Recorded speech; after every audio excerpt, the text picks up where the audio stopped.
Welcome to another Liquidus Q&A interview session, where today we'll be discussing the subject of how the COVID-19 crisis has changed business today and how it is accelerating the rise of the digital economy. I'm your host, Jeff Neasmith, Chief Marketing Officer for Liquidus, and I have Matt Hinkley on the line, who is the CEO of Liquidus. He's here to help us navigate through this topic. Welcome, Matt. Hey, how you doing? Good. Matt, let's get into the subject here.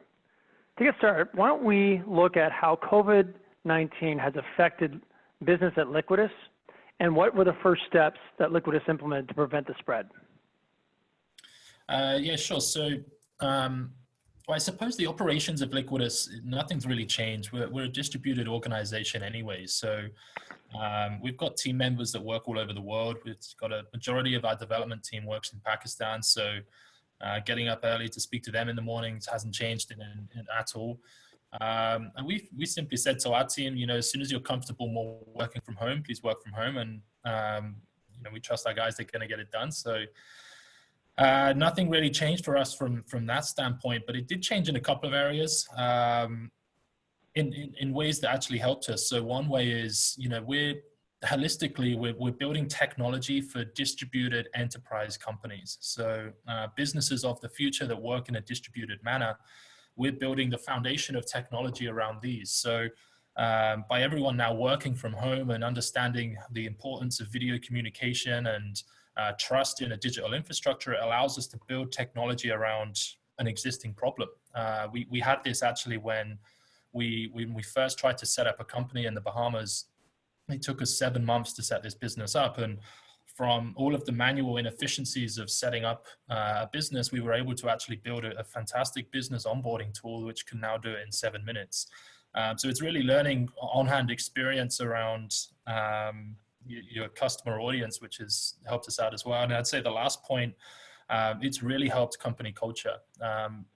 I thought it would go the other way, and I thought that moving into a distributed system with your staff was going to have lack of communication, but it's actually helped our company in a couple of different ways. The first one is just jumping online and having more conversations with more of the team, and it has been a great thing for everyone. But also creating games out of our products that we've already built. So, for example, our video peer-to-peer functionality mixed with multi-sig functionality and voting all on blockchain, we can now create our own MasterChef application between our companies. So we've asked people to go away. We'll be logging on and we'll be doing a video of what we've made and voting online and storing this on chain. So it allows our internal guys to understand the product as well and how this can look from a business standpoint in the future. So all around, it's kind of assisted us as an organization. But yeah, not too much from the operational standpoint. Great, Matt. Thank you for that answer.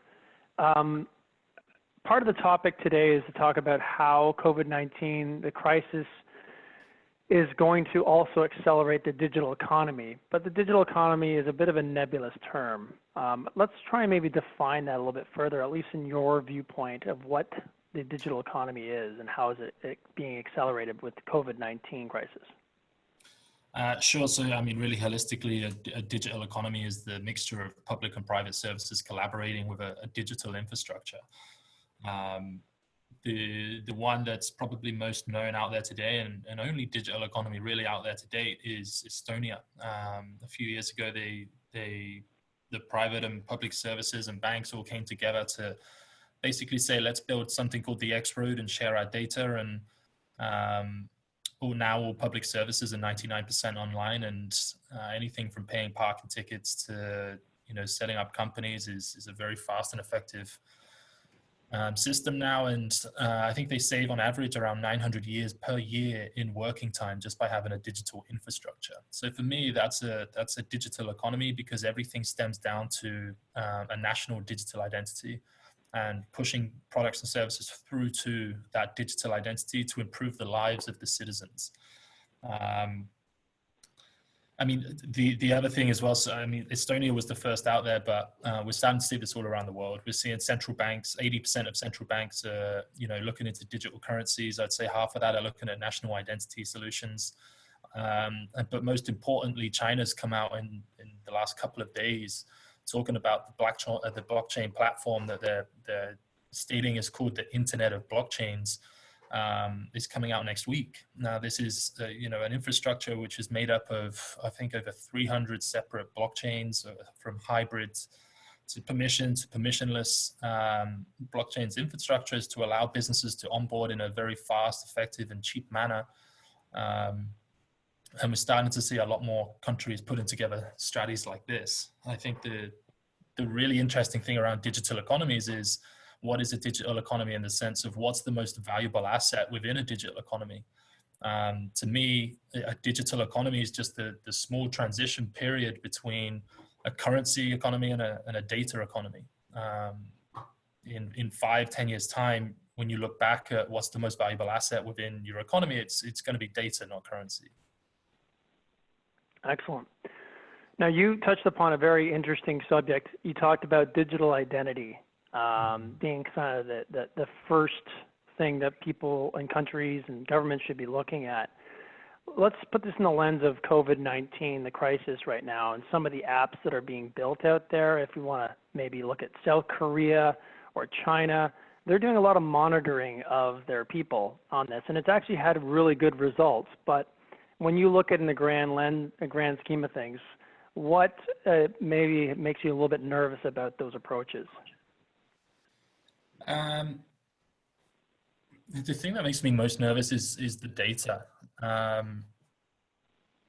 As Mother Nature's fast-forwarded digitization aspect, it creates, I mean, it was already termed as the most valuable asset on the planet, data over oil. And this is our main focus at Liquidus. We're building a federated digital identity system which tracks, monitors, and stores your own personal data and gives you the option of sharing it if you want to.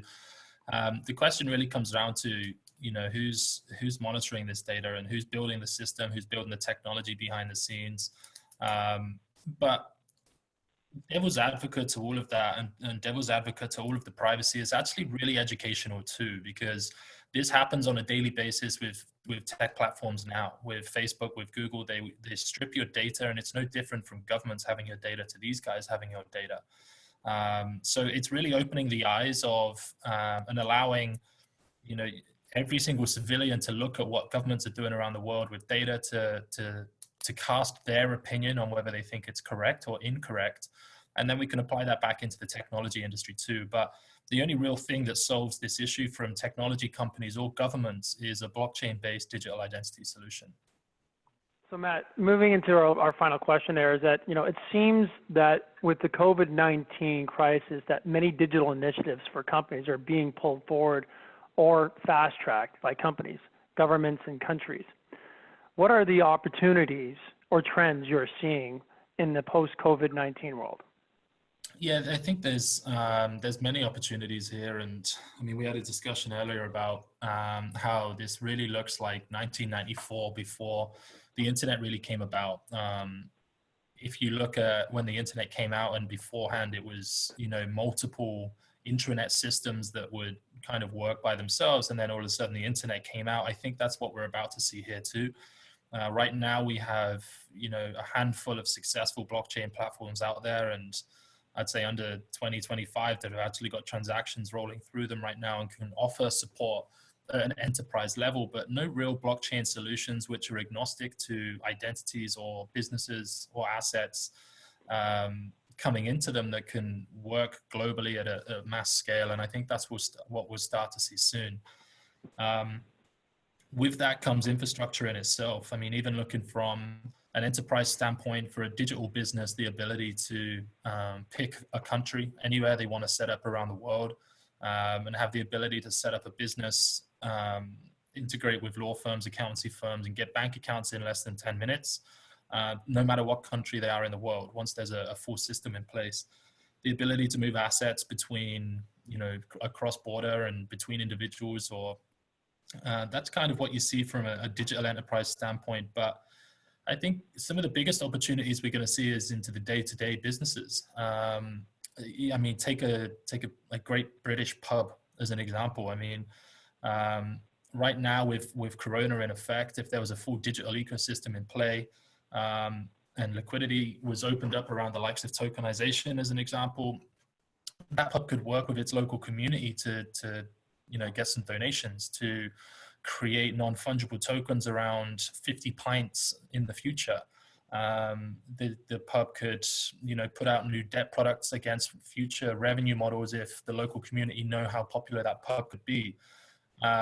The opportunity that this technology really brings to a lot of small, medium, and localized businesses is humongous, especially once we've got a national digital identity system in place and everyone starts to trust the system. That's great, Matt. Well, thank you for all your questions and your time. Appreciate it. And then until next time, we'll be coming out with another Q&A session in the upcoming weeks. Thank you very much. All right, cheers, Jeff. Stay safe.